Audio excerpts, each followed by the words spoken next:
Welcome everybody. Today we'll discuss the part 3 of chapter motion, chapter 8 of class 9. In previous session we have already discussed up to the concept of speed and concept of velocity and acceleration.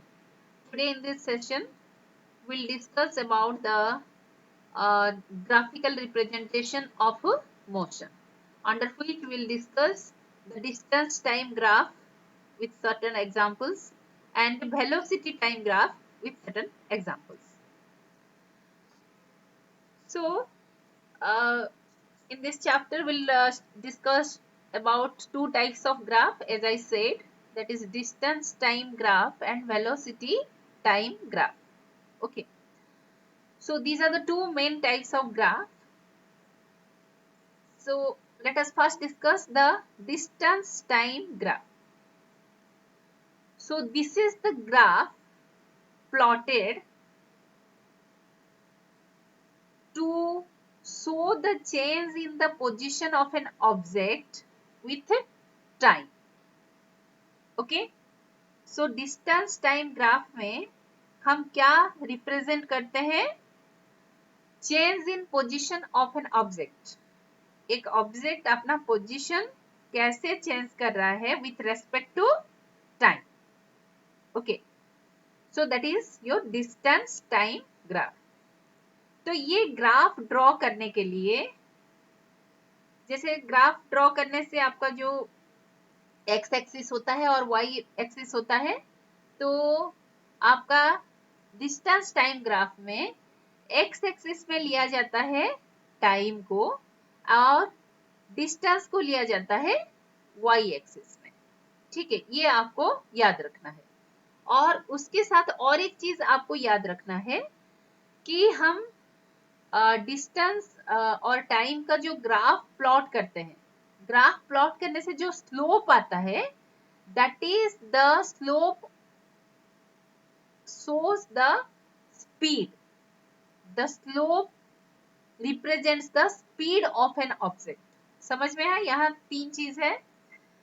हम distance को ले रहे हैं y axis में, time को ले रहे हैं x एक्सिस में, और जो स्लोप आता है ग्राफ ड्रॉ करने से, ग्राफ प्लॉट करने से जो स्लोप आता है, that represents the speed of the object. ये तीन चीज आपको याद रखना है. अभी हम आपको डिफरेंट कंडीशन में डिस्टेंस टाइम ग्राफ को समझाएंगे. सबसे पहले है distance time graph for uniform motion. So what is uniform motion? You know that when the object travels equal distance in equal interval of time, then the object is said to be moving with uniform speed. उसका motion को uniform motion कहा जाता है. जैसे मैं यहाँ आपको इस ग्राफ में दिखा रही हूँ, जैसे मैंने आपको बताया, ये ग्राफ है, डिस्टेंस टाइम ग्राफ है, जिसमें हमने टाइम लिया इन सेकेंड. कौन सा एक्सिस में? एक्स एक्सिस में. और वाई एक्सिस में हमने लिया डिस्टेंस को in metre. Okay. And it is the SI unit of speed, metre per second. और डिस्टेंस का एसआई यूनिट है मीटर, टाइम का एसआई यूनिट है second. So it is metre per second. और ये जो स्लोप आया, this slope represents the speed of the object. तो ये स्लोप देखने से हमको पता चल रहा है कि the object is moving in uniform motion. ठीक है, यूनिफॉर्म स्पीड से ये मूव कर रहा है. कैसे? देखो, आप जस्ट एक सेकेंड में 2 मीटर गया, 2 सेकेंड में 4 मीटर गया, मतलब हर एक सेकेंड में ये ऑब्जेक्ट 2 मीटर मूव कर रहा है. Okay.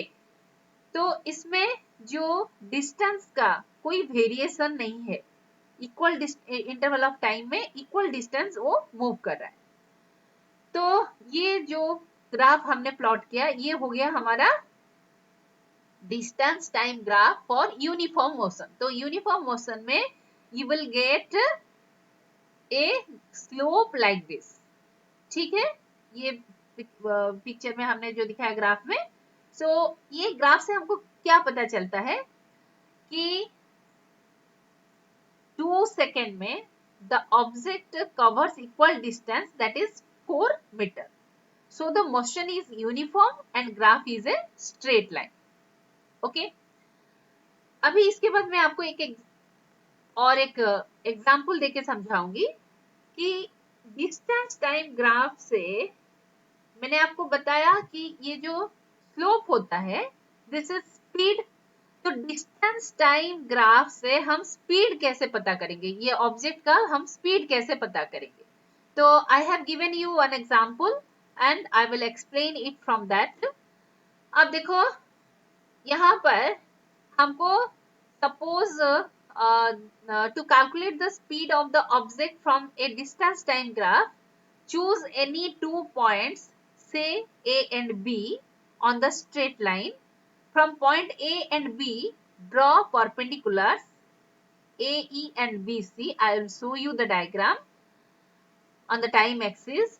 Now draw a perpendicular AD and BC. The distance traveled by the object from point A to B is given by del x. Del x means change in, that is distance. That is change in distance, and del t means change in time. So अभी मैं आपको फिर वहां ले जाती हूँ आपको उसी ग्राफ में जो मैंने आपको समझाया। यहाँ हमको इस ऑब्जेक्ट का स्पीड मेजर करना है। तो हम क्या करेंगे, उसको फाइंड आउट करने के लिए एनी 2 पॉइंट यू टेक। तो हमने यहाँ पर 2 पॉइंट लिया, ए और एक है बी। ठीक है, यहाँ ए बी से एक परपेंडिकुलर ड्रॉ करेंगे on axis x, time axis के ऊपर हम परपेंडिकुलर ड्रॉ किए। सिमिलरली ए से भी हम एक परपेंडिकुलर ड्रॉ करेंगे।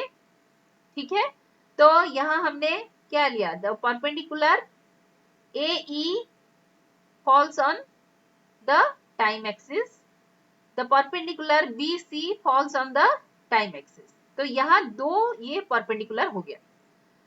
नाउ ये ए से डी परपेंडिकुलर ड्रॉ कर देंगे so that we get a triangle. ठीक है, तो अभी हमारा स्पीड जो है, स्पीड हम कैसे निकालेंगे, what is the formula for speed, we have studied it in our discussed in our previous session. Speed का फॉर्मूला है change in distance divided by change in time. तो change in distance is del X और change in time is del T. तो यहाँ हमने जो 2 point लिया, ये 2 पॉइंट में हम देखेंगे कि टाइम कितना था और डिस्टेंस कितना ट्रेवल किया था।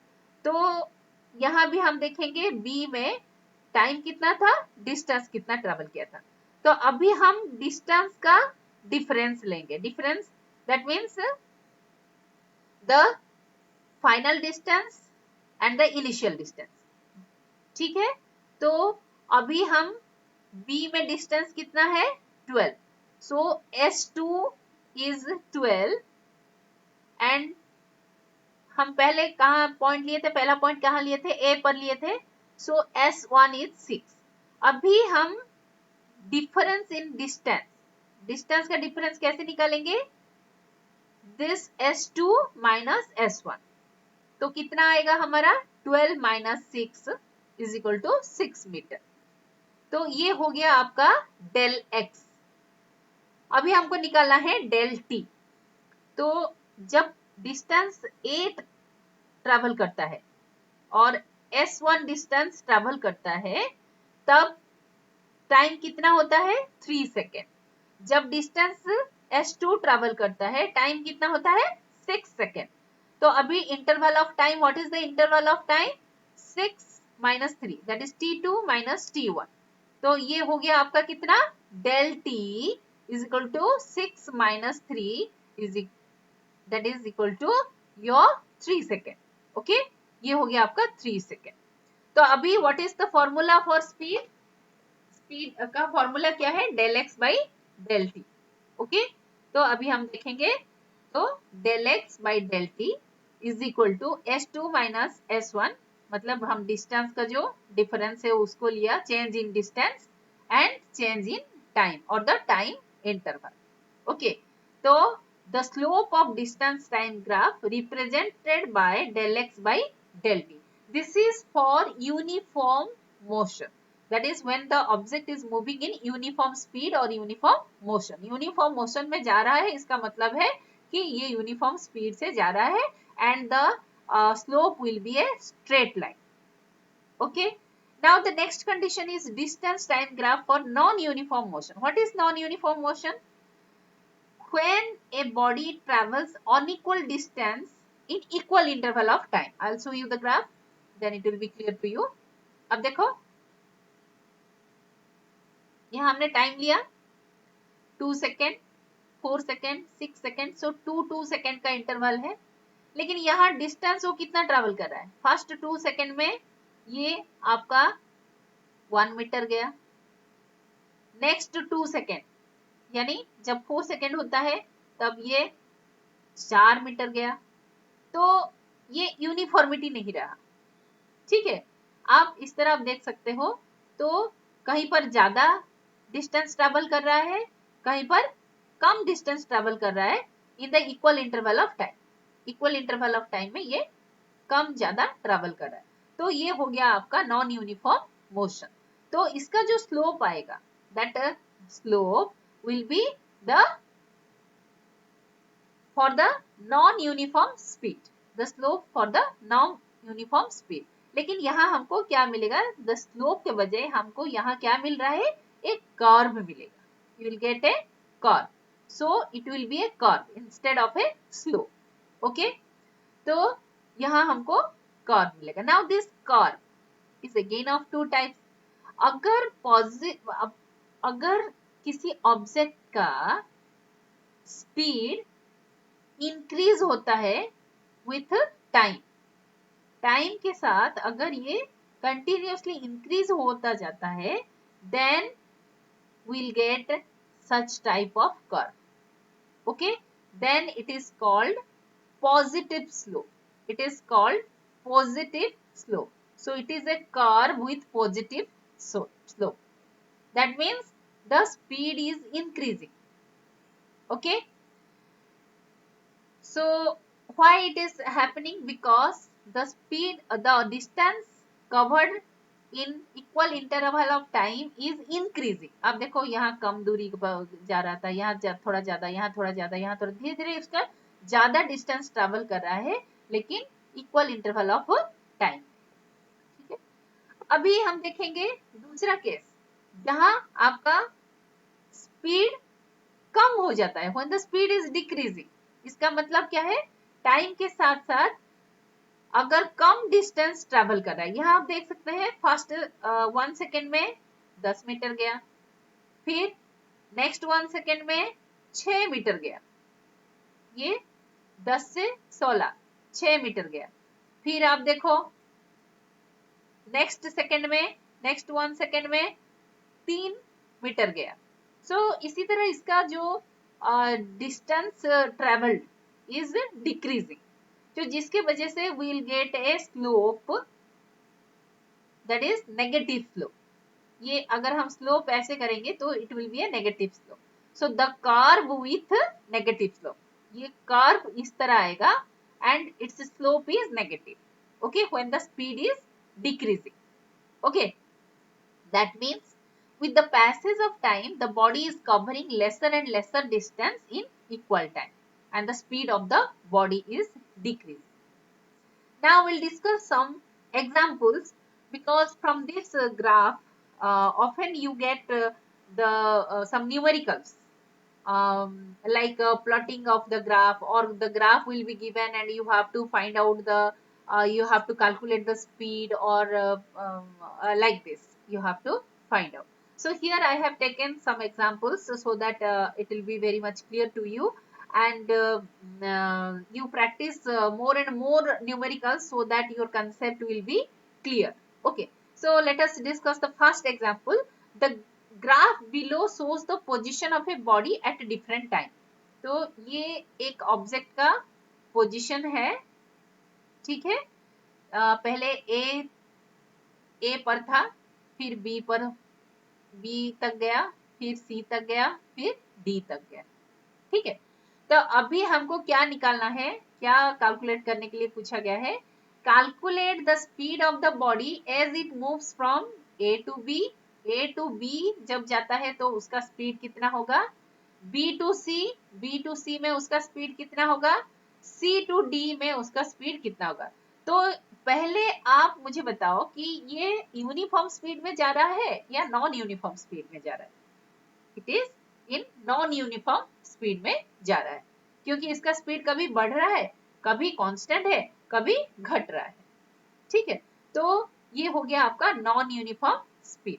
तो यहाँ पर हम क्या करेंगे, उसने अलग अलग पूछा कि ए टू बी जब जा रहा है ऑब्जेक्ट, उसका स्पीड कितना है, बी टू सी उसका कितना स्पीड है, सी टू डी कितना स्पीड है।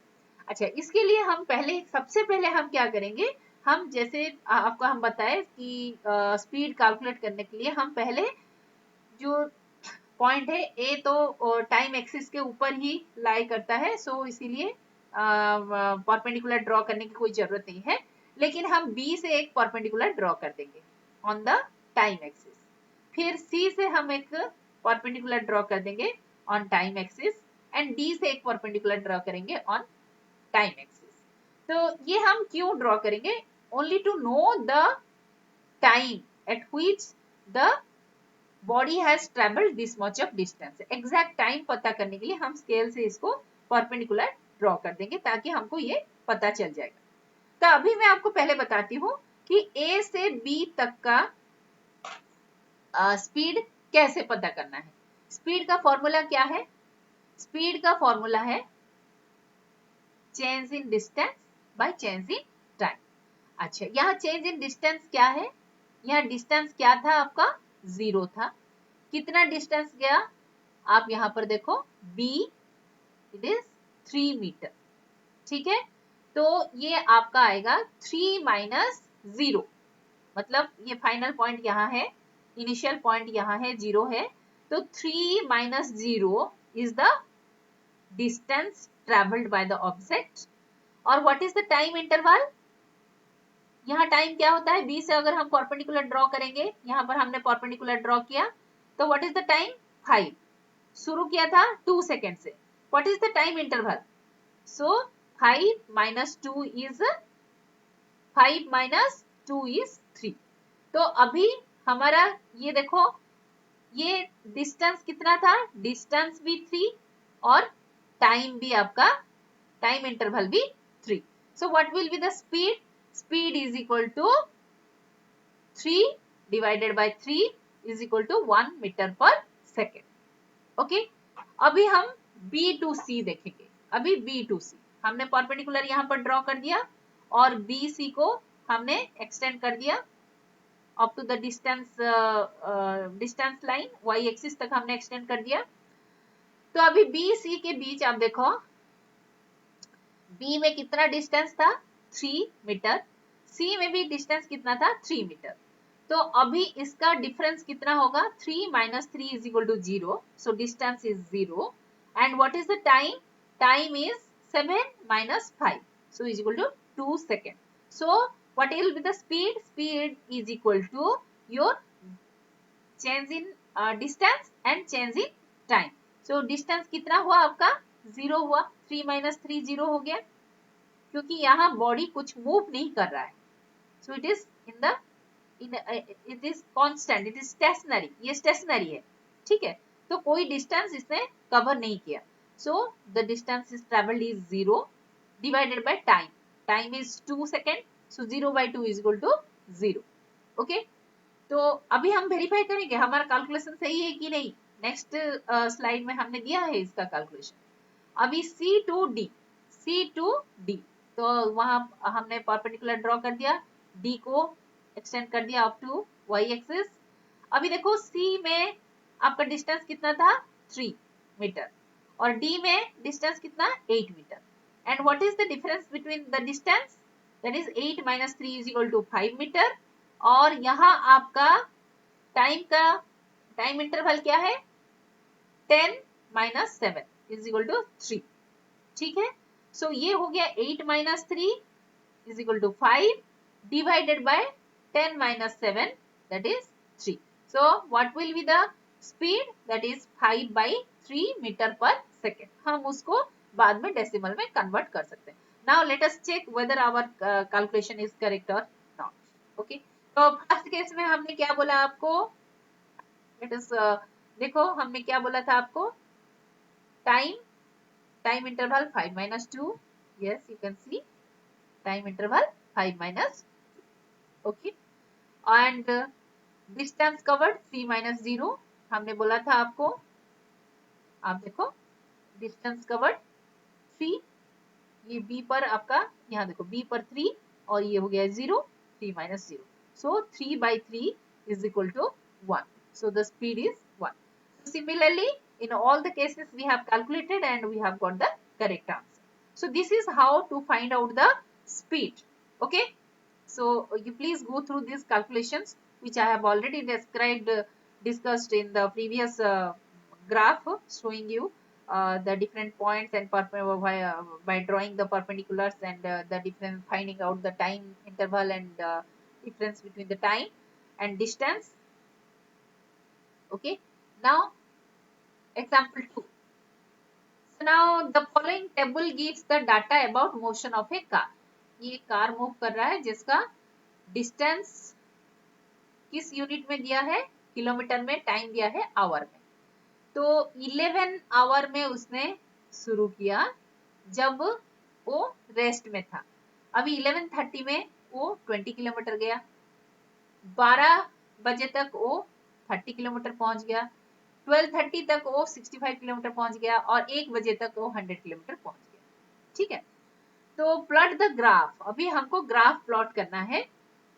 ठीक है, first thing we have to plot the graph and find the speed of a car between 12 and 12:30। 12 और 12:30 के बीच उसका स्पीड कितना है, ये तो हो गया डिस्टेंस, यहाँ जो टेबल में दिया है डिस्टेंस, हमको स्पीड मालूम करना है and what is the average speed of the car.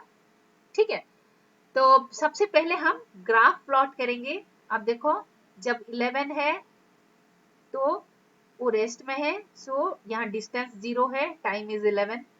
जहाँ 11:30 होता है तो आपका डिस्टेंस ट्रेवल करता है 20, so this is 20, then 12 o'clock it is 30, then 12:30 it is 65, in between 60 and 70, then 1 o'clock it has reached 100. Okay, so the plotting of graph is over. Now from this graph can you say whether it is the object is moving with a uniform speed or non-uniform speed? Obviously it is non-uniform speed. Okay, because it is not traveling equal distance in equal interval of time. That's clear. Now come to the first point, that is first question. Find the speed of a car between 12 hour and 12:30. So 12 hour में हम इसको पहले 12 our में उसका जितना travel किया distance हम उसको परपेंडिकुलर यहाँ ड्रॉ करेंगे और यहाँ पर हम कितना ट्रेवल किया, आपका 30 ट्रेवल किया, तो यहाँ हम इसको एक परपेंडिकुलर खींच देंगे। ठीक है, फिर कितना दिया 12:30, अभी 12:30 में कितना डिस्टेंस ट्रेवल किया, इसको हम अगर ज्वाइन करेंगे तो विल गेट 65, तो already it is given, so no need to find out. तो how to find out the speed that is between 12 and 12:30? तो सबसे पहले हम क्या लेंगे, टाइम इंटरवल लेंगे। तो what is the time interval 12:30 and 12 में? 30 मिनट और you can say half an hour, क्योंकि ये आवर में है तो इसीलिए हम हाफ एन आवर लेंगे। ठीक है, अच्छा अभी हम डिस्टेंस की भी डिफरेंस निकालेंगे। सो 65 माइनस 30, तो अभी हम स्पीड कैसे निकालेंगे, this is T2, this is T1, this is S2, this is S1 suppose, then the speed will be S2 minus S1 divided by T2 minus T1।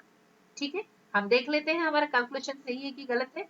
अब देखो this is your speed difference of speed, ठीक है, 65 minus 30 that is around 30, that is 35, और यहाँ आपका क्या है 30/60। हमने क्यों लिया 30/60? क्योंकि ये आवर में है और ये मिनट में है, ठीक है, जो यूनिट दिया है आवर में दिया है, और ये डिफरेंस टाइम डिफरेंस आता है 30 मिनट, तो वो उसको मैंने पहले ही बता दिया था कि ये हाफ एन आवर होगा।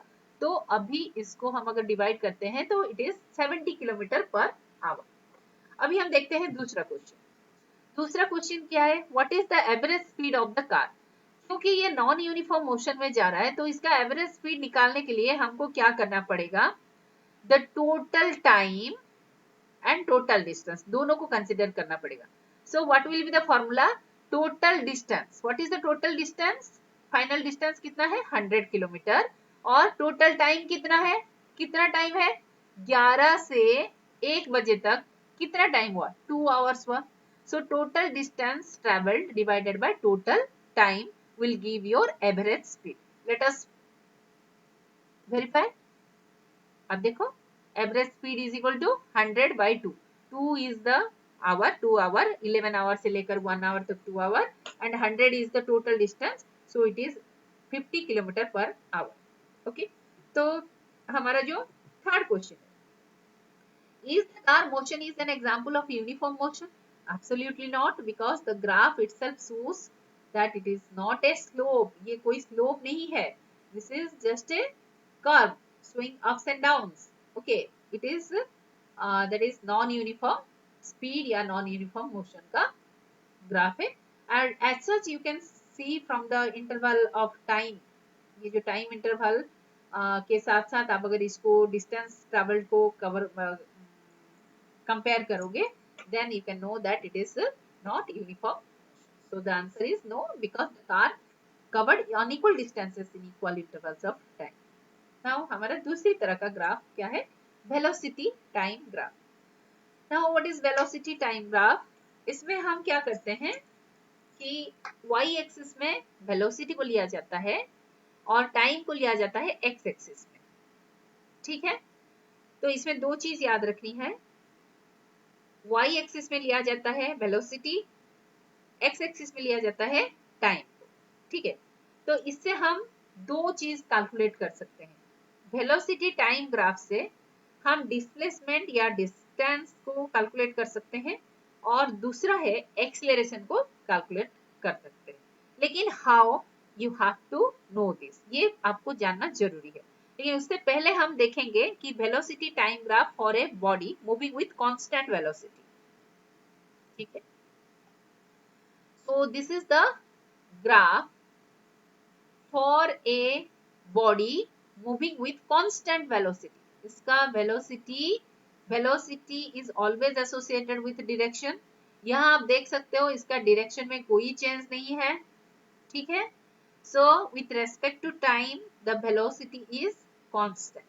तो इससे clear क्या हो जाता है, with the passage of time there is no change in the velocity, or the body is moving with constant velocity, okay.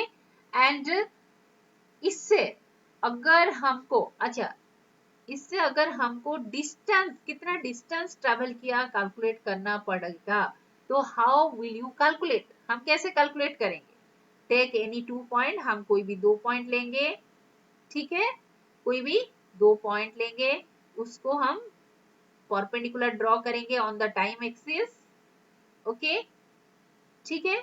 Suppose हमको एक रेक्टेंगल मिल गया, ठीक है। नाउ यहाँ पर हमने जो लिया था ए और बी, 2 पॉइंट लिया था, और इसका हमको कितना डिस्टेंस ट्रेवल किया हमको पता करना है।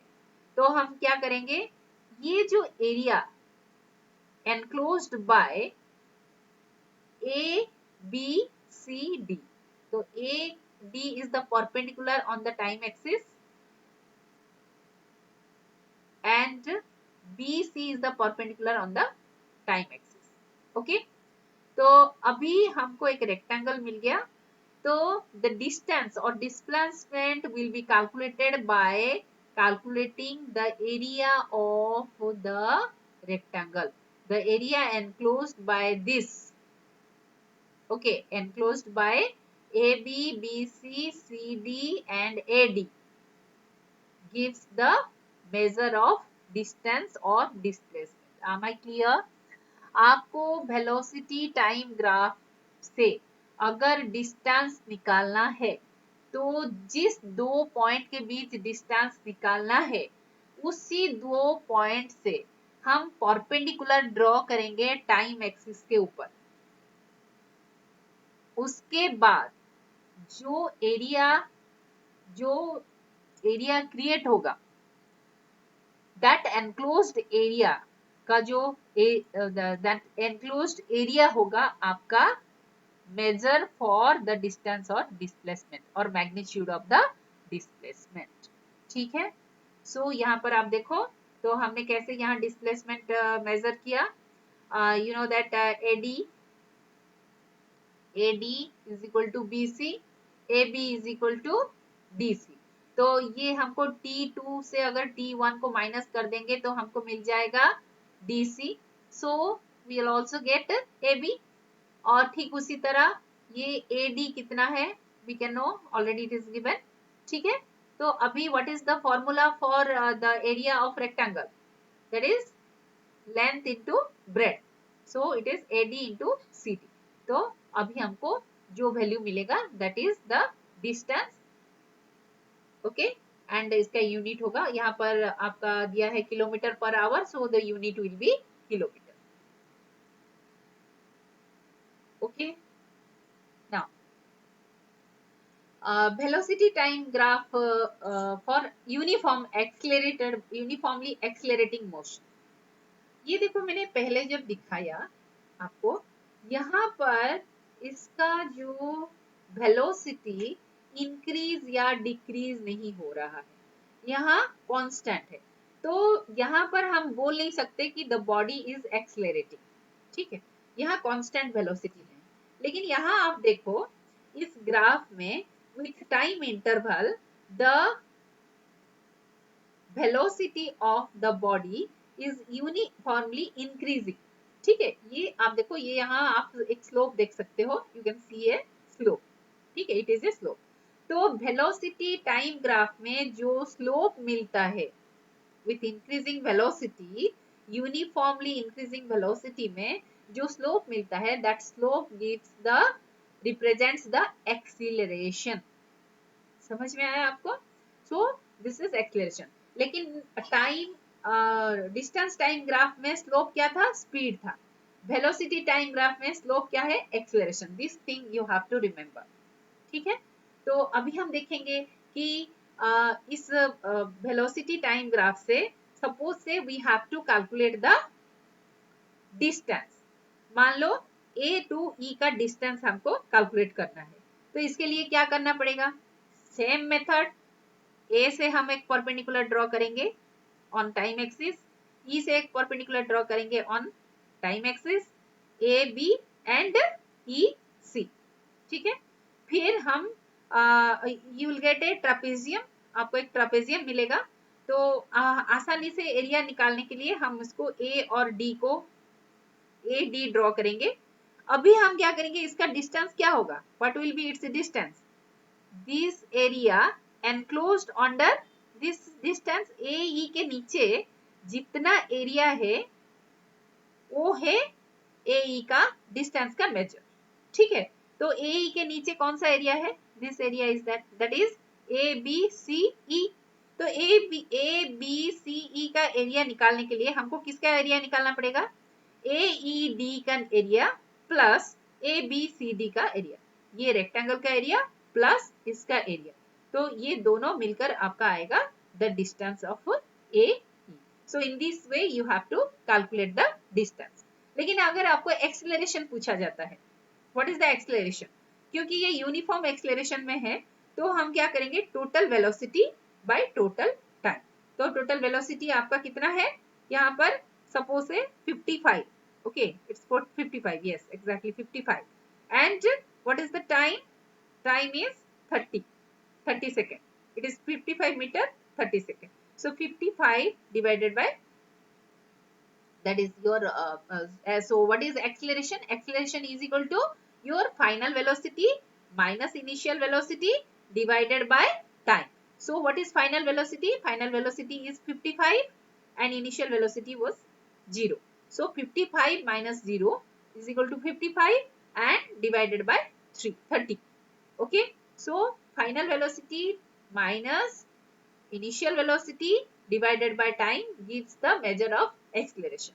But for distance, we have to calculate the area and under the particular uh, distance to which we have to calculate. Okay, so here is the explanation of that whatever I shared. So how to calculate the distance of magnitude of displacement. तो उसको determine करने के लिए हमको क्या करना पड़ेगा? Area under the velocity time graph gives the distance, okay, moved by the car in A given interval of time. Therefore S is the area of A B C D E. मैंने आपको बताया था A B C D E. तो ये हो गया आपका distance. इससे पता चल जाएगा हमको. और एक्सेलरेशन हमको कैसे पता चलेगा? Final velocity minus initial velocity divided by time. Okay. Now velocity time graph for non-uniform accelerated motion. ये देखो, ये ग्राफ में आप देख सकते हो, ये यहाँ पर इसका वेलोसिटी बढ़ रहा है, फिर घट रहा है, फिर बढ़ रहा है, फिर घट रहा है. ठीक है. That means it is not in accelerated, that is not in uniform acceleration. ये यूनिफॉर्म एक्सेलरेशन में नहीं है. ठीक है. तो इसका हम एक एग्जांपल लेते हैं. The velocity time graph of N ascending passenger lift. एक लिफ्ट ऊपर जा रहा है, ठीक है, जिसका एक ग्राफ दिया गया है नीचे, और इसमें पूछा जाता है कि इसका एक्सेलरेशन क्या है, कब? During the first 2 second. First 2 second में ये टाइम है 2, 4, 6, 8, 10, 12. फर्स्ट 2 सेकेंड में इसका एक्सेलरेशन क्या है? 2 to 10 सेकेंड में इसका एक्सेलरेशन क्या है, और लास्ट 2 सेकेंड में इसका एक्सेलरेशन क्या है. मैं पहले आपको एक्सप्लेन कर देती हूँ. तो सबसे पहले हम क्या करेंगे? फर्स्ट 2 सेकेंड में, फर्स्ट 2 सेकेंड में आपका इनिशियल वेलोसिटी कितना? 0. Final velocity 4. So final velocity minus initial velocity, that is 4 minus 0, and the time interval is 2. Okay, so 4 minus 0 by 2 is the acceleration. Okay, and what is the unit of acceleration? Meter per second square. Let us verify whether it is correct or wrong. Yes, so 4 minus 0, that is the change in velocity, final velocity minus initial velocity. Final velocity was 4, initial velocity was 0, so it is 4 meter per second. And what is the time interval? 2 minus 0. This is the initial time, this is the final time. Okay, so what is A1? That is acceleration is equal to del V by del T is equal to 4 by 2 is equal to 2 meter per second square. Okay, let us see the second question. Between second and 10 second. ये देखो, 2 second में इसका distance क्या था? 4. 10 second में इसका distance, velocity, sorry, I am sorry, it is velocity. 2 second में इसका वेलोसिटी था 4, और 10 सेकेंड में इसका वेलोसिटी था 4.6 मीटर पर सेकेंड. अभी इसका हम डिफरेंस इन डिस्टेंस वेलोसिटी निकालेंगे. तो final velocity minus initial velocity, 4.6 minus 4 divided by, ये क्या दिया आपका? 2 to 10. So final time, initial time 10 minus 2. So 4.6 by 4 divided by 10 by 2. Let us verify.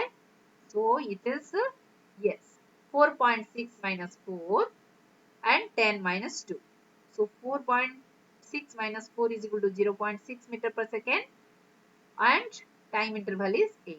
So we got 0.075 meter per second square. Let us verify the third question. During the last 2 second, last 2 second मतलब 10 से 12 second के बीच. तो 10 में क्या था आपका distance? 4.6.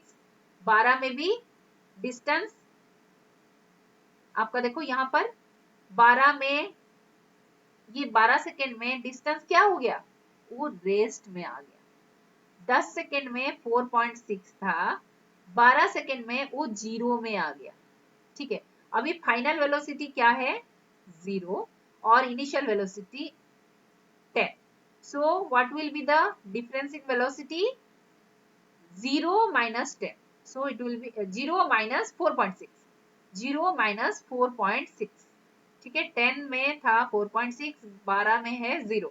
So 0 minus 4.6 is equal to 4.6 और time interval हुआ 2 सेकेंड। अभी हम वेरीफाई करते हैं और इसका वैल्यू माइनस में आएगा और this shows retardation. This is not positive acceleration, this is negative acceleration और डिक्सेलरेशन और रिटार्डेशन। अभी हम देखेंगे।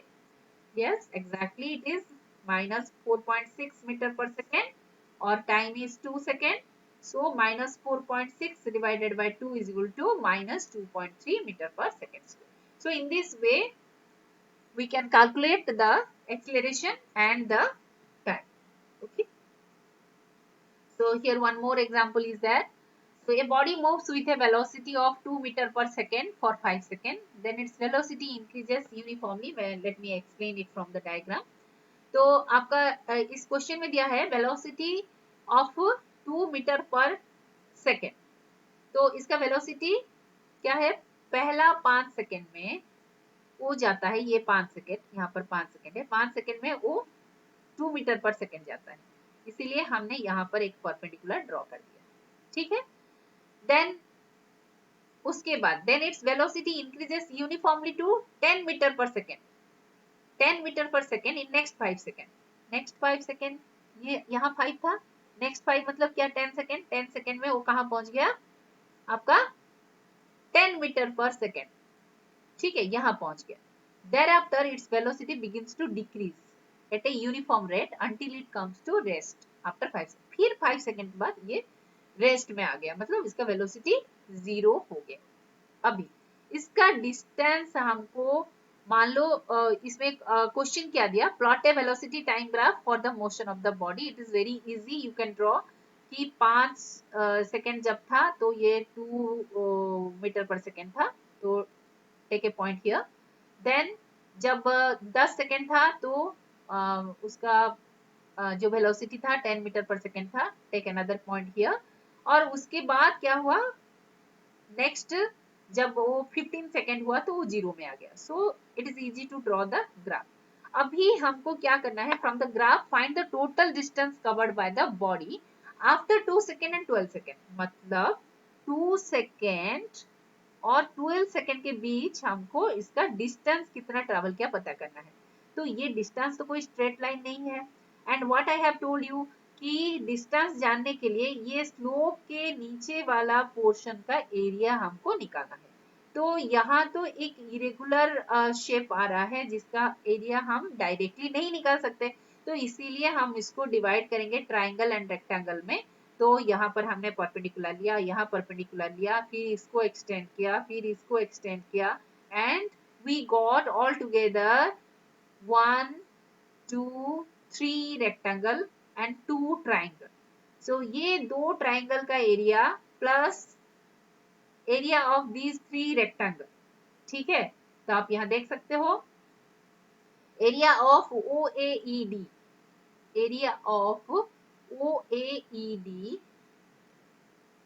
Okay, so this is your plus area of the triangle BEF, area of triangle BEF, ये triangle, and FGH, ये triangle. Okay, then your these rectangle, okay, and then this rectangle, and then this rectangle. So ये पांचों area को अगर हम add करते हैं then we get the area, the distance covered between 2 second and 12 second. Okay. So this is I think it is very clear to you how to find out the acceleration from the velocity time graph and how to find out the magnitude of displacement and distance from the velocity time graph. and from distance time graph we can calculate the speed. Okay, and we could also learn how to plot the graph for uniform motion and non-uniform motion, and also for uniform acceleration and non-uniform acceleration. So in the next session we'll discuss the equation of motion. Till then,